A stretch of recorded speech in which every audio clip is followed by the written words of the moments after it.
एक बार की बात है, गहरे नीले समुद्र में जहाँ रंगीन मछलियाँ तैरती थीं और मूंगे के बगीचे खिलते थे, वहाँ एक सुंदर जलपरी रहती थी जिसका नाम लीरा था।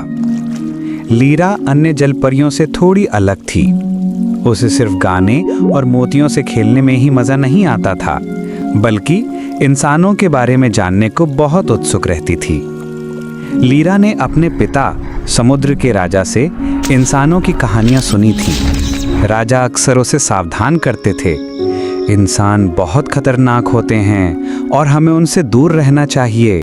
लीरा, इंसानों से दूर रहना, उनकी दुनिया हमारी दुनिया से बहुत अलग है और वे हमारे लिए खतरनाक हो सकते हैं। पर पिताजी, क्या वे सच में इतने बुरे हैं? हाँ मेरी प्यारी लीरा। एक दिन जब समुद्र में तूफान आया हुआ था, तो लीरा सतह के पास तैर रही थी। उसने देखा कि एक बड़ा जहाज लहरों में हिचकोले खा रहा है। अचानक एक तेज लहर ने जहाज को जोर से टक्कर मारी और एक युवक पानी में गिर गया। लीरा ने बिना एक पल भी सोचे उस युवक को बचाने के लिए छलांग लगा दी। उसने उसे पकड़ लिया और अपनी पूरी ताकत लगाकर उसे किनारे तक खींच लाई। जब लीरा ने देखा कि युवक सुरक्षित है और सांस चल रही है, तो वो जल्दी से वापस समुद्र में चली गई, इससे पहले कि कोई उसे देख पाता। वो युवक एक राजकुमार था जिसका नाम आर्यन था। जब उसे होश आया तो उसे याद नहीं था उसे किसने बचाया था, लेकिन उसे एक मधुर आवाज और चमकती हुई नीली आंखें याद थी। वो कौन थी? वो आवाज, वो आंखें, मुझे उसे ढूंढना होगा। आर्यन को उस रहस्यमयी लड़की से प्यार हो गया और उसने उसे ढूंढने का फैसला किया। इधर लीरा आर्यन को बचाने के बाद बहुत खुश थी, लेकिन उसे आर्यन की याद सताने लगी। लीरा फिर से आर्यन को देखना चाहती थी। उसने अपनी दादी से मदद मांगी, जो समुद्र की सबसे पुरानी और सबसे बुद्धिमान जलपरी थी। दादी, मैं उसे फिर से देखना चाहती हूँ। मेरी प्यारी लीरा, इंसानों से प्यार करना तुम्हारे लिए खतरा साबित हो सकता है। दादी ने लीरा को बताया कि एक जादूगरनी है जो उसे पैर दे सकती है, लेकिन इसके बदले उसे अपनी आवाज देनी होगी। लीरा ने एक पल भी नहीं सोचा और जादूगरनी के पास जाने का फैसला किया।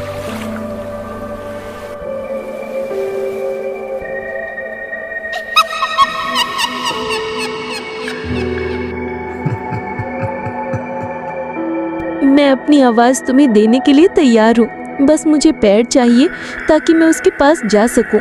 तुम्हारी आवाज मेरी होगी और तुम्हें मिलेंगे पैर, पर हर कदम पर तुम्हें दर्द महसूस होगा।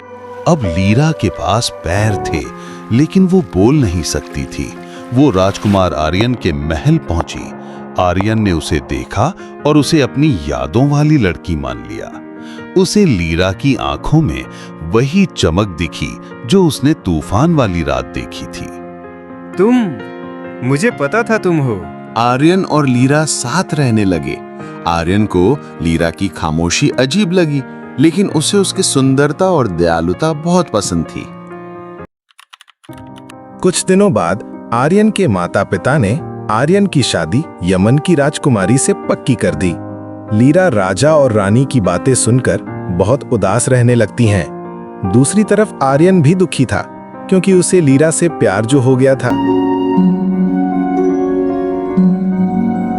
शादी की रात लीरा उदास होकर समुद्र के किनारे बैठी थी। तभी उसकी बहनें उसके पास आई। उन्होंने बताया कि उन्होंने जादूगरनी से एक और सौदा किया है। लीरा, हमने जादूगरनी से बात की है। अगर तुम राजकुमार आर्यन को मार दोगी तो तुम्हारी आवाज वापस आ जाएगी और तुम फिर से जलपरी बन जाओगी।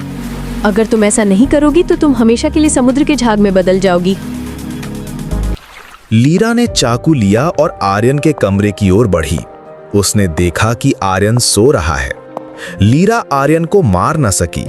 उसे आर्यन से इतना प्यार था कि वो उसे मारना तो दूर, नुकसान पहुंचाने के बारे में सोच भी नहीं सकती थी।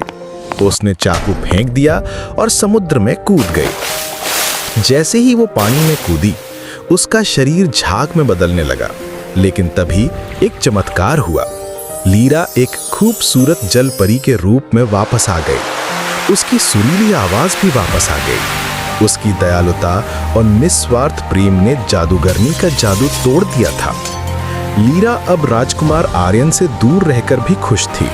उसे पता चल गया था कि सच्चा प्यार बलिदान और दयालुता में होता है, न कि अपने स्वार्थ में। वो अपनी बहनों और अपने परिवार के साथ समुद्र में खुशी खुशी रहने लगी और कभी कभी किनारे पर आकर आर्यन को दूर से देखती थी।